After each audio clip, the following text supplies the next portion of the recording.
There are many different components to wellness that have their 15 minutes of fame. Exercise and mental health have been steady pillars of necessity on social media. The result of social media wellness leaves other lesser-known aspects of wellness starving for attention. For the next 18 weeks, I will be doing an experiment with my own wellness that involves focusing on each aspect of wellness and finding out how I can attend to these micro needs after this experiment concludes.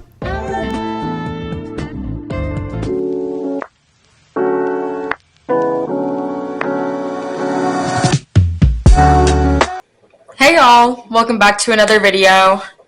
Today is the beginning of an 18-week experiment where I will be taking all the different types and subsections of health and wellness and will be experimenting them week by week and just trying to figure my life out. You know, the early 20s crash out is like really taking effect. So we're just trying to put some sense into things. I have these long videos on YouTube, but I will also have been posting small videos on TikTok, kind of going in and what I've been doing as a result of all of these topics. So go ahead and follow. Usernames and links are down in the bio. Physical health is the combination of exercise, diet, and freedom from disease. Now, I'll only be commenting on exercise and diet in here because, I don't really want y'all to know my medical history, you know? So, without further ado, let's get into it!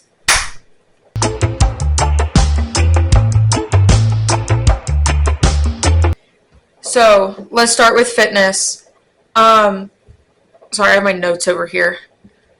So, I was a pretty active kid, I would say.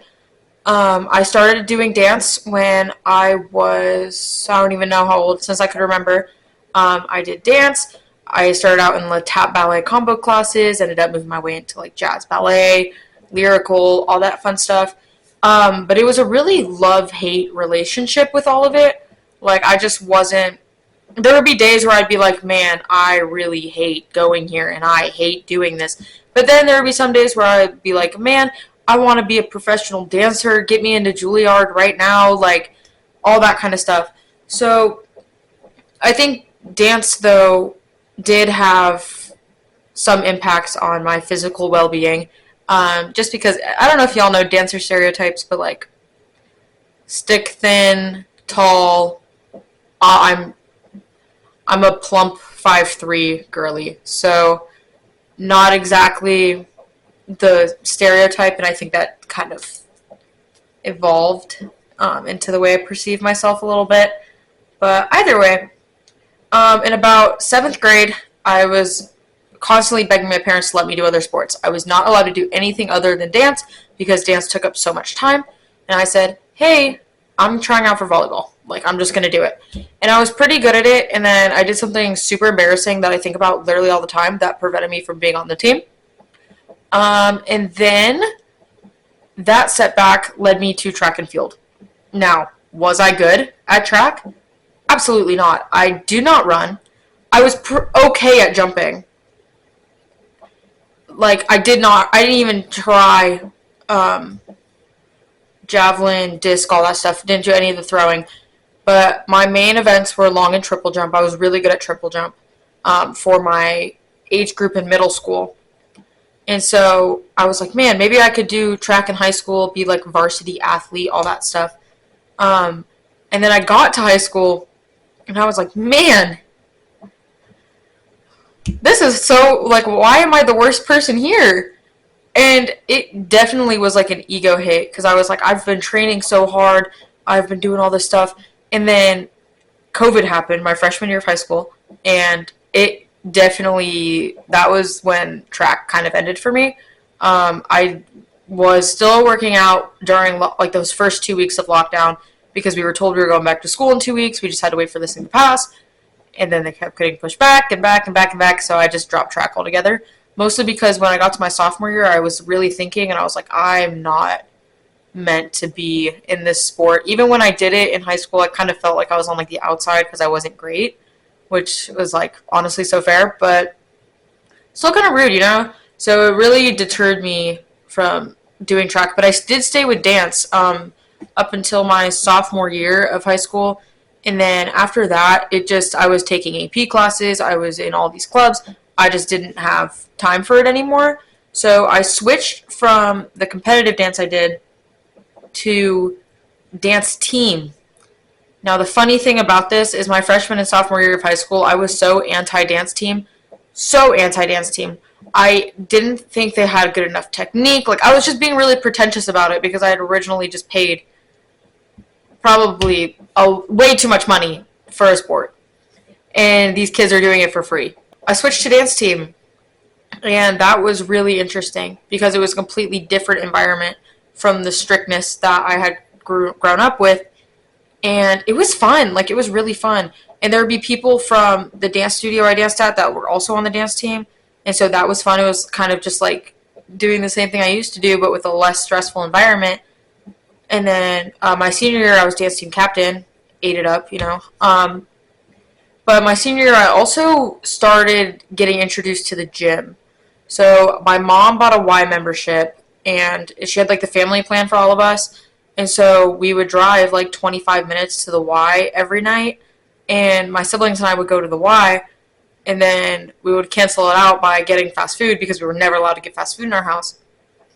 And so it kind of like I was getting introduced to different machines, and I really liked the elliptical. Like, that was my go-to. Not so much anymore, but really liked that. I started using some of like a leg press, and the dumbbells were really scary for me at first, but I kind of got into it. I used their pickleball courts a lot. No. What's that game? Racquetball. We played a lot of racquetball. And I think like getting into that first gym environment made coming to college and starting to use the gym here a lot less scary, you know? So I started using the college gym because it's free with my tuition.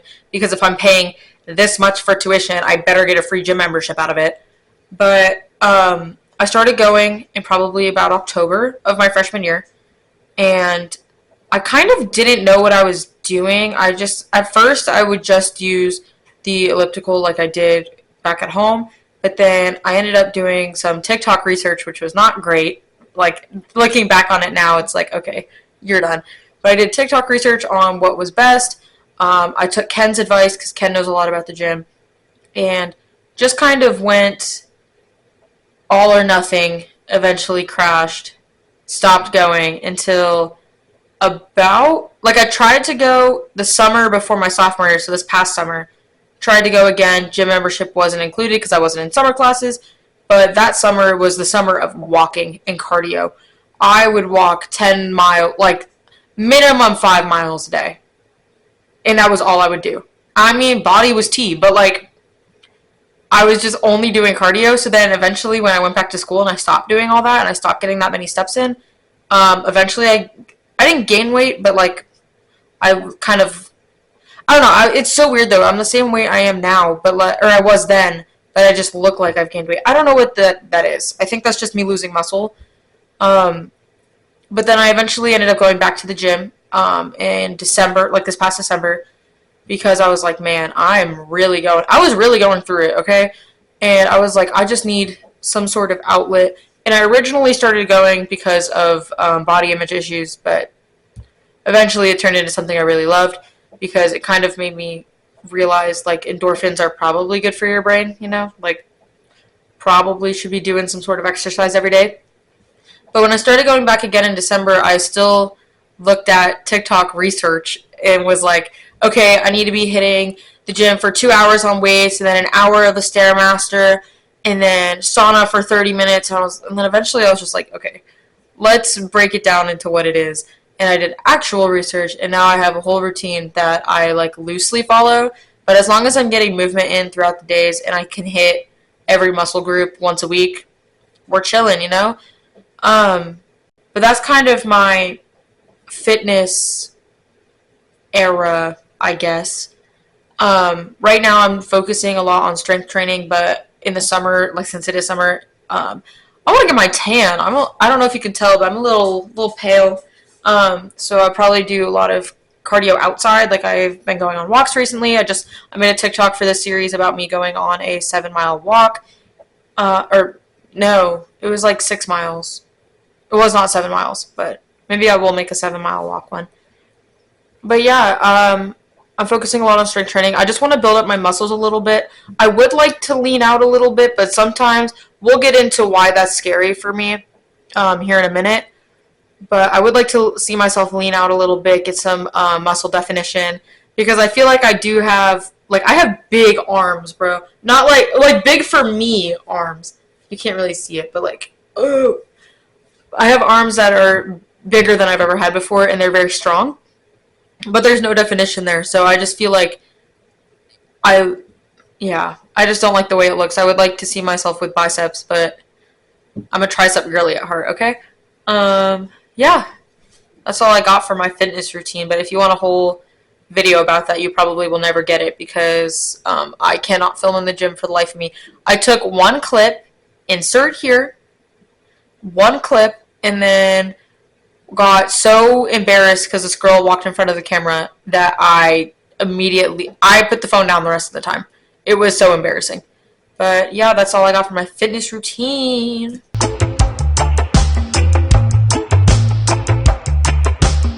Now, let's dive into eating. Juliana's eating. I do want to put out a disclaimer that if you struggle with food, you might want to like skip the rest of this video because it's gonna get a little triggering here. So my parents are divorced. Shocker. They got divorced when I was about first grade, and the dichotomy of the eating habits of both households was really astonishing.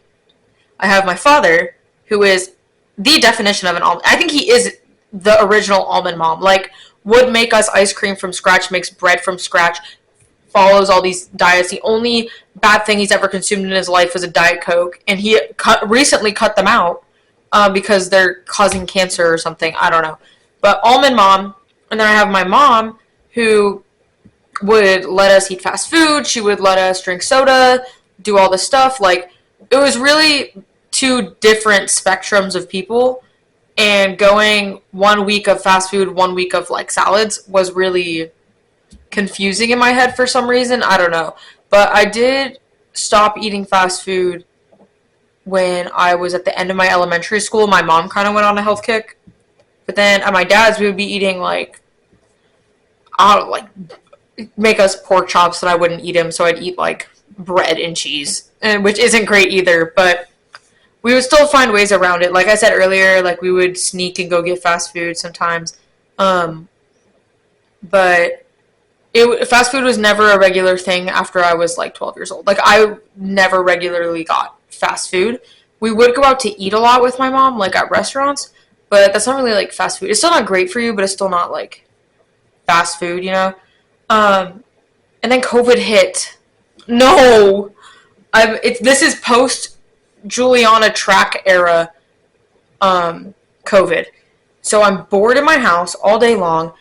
What do? Eat. Literally, that's all I did. I would just eat. Gained a good like 10, 15 pounds. And then I was like, the doctor was like, yo, you need to like cut back on your eating. And I'm like, okay. And then I took that to an extreme and literally was eating like 600 calories, if that, a day. Yeah, not exactly following the doctor's advice how they wanted me to, but I was following.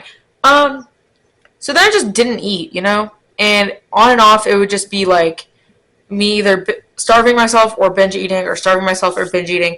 And I was the smallest I ever was. My sophomore year, it was like my sophomore year going into my junior year of high school, I was like the smallest I ever was. And that was really like reassuring to me at the time. But then looking back on it, it's kind of just like, yeah, I will never look like that again unless I go back to that. So after months and years even of just like missing how I looked back then, I think I'm starting to slowly like shift my perspective into you will never look like that again, and you don't want to look like that again. So that's why I'm so hesitant on leaning myself out is because I don't want to slip back into not eating, you know? But I think as time goes on, I have developed what people may call a big back. I eat so much, it's actually kind of a lot. But I did kind of have a lot of food struggles. My end of high school, early college, like my freshman year of college, it was the kind of like it's a social thing. Like eating was a social event for me. So I would go out to eat with friends, and I go out to eat again with friends, and then I would go out with a different set of friends and eat.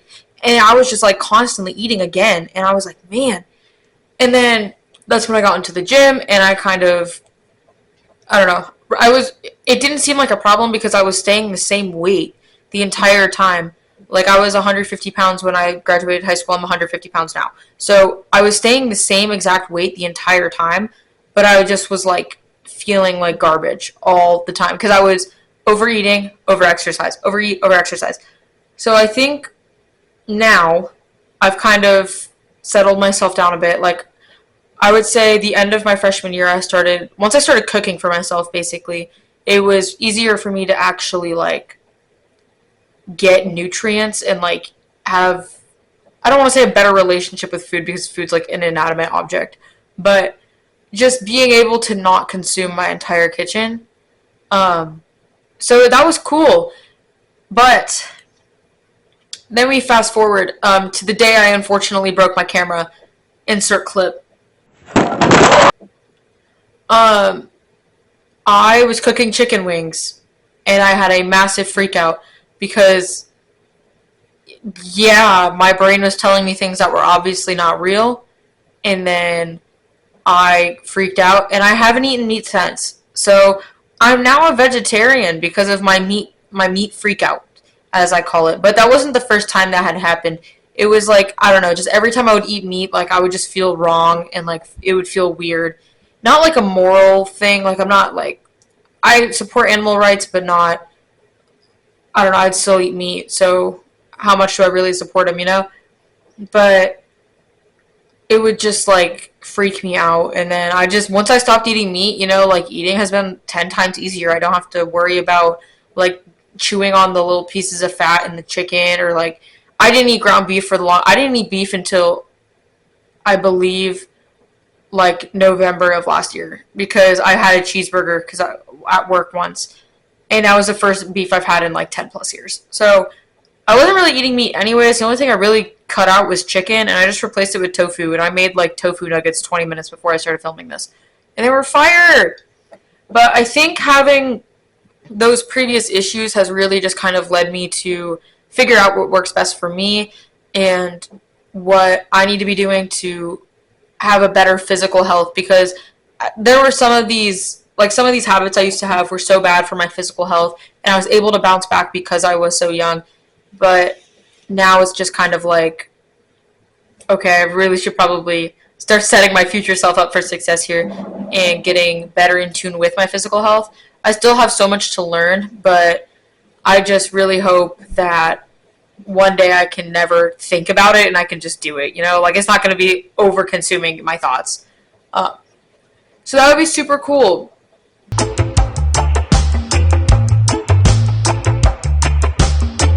But that concludes week 1 of my experiment. I hope you guys enjoyed learning some sensitive Juliana lore.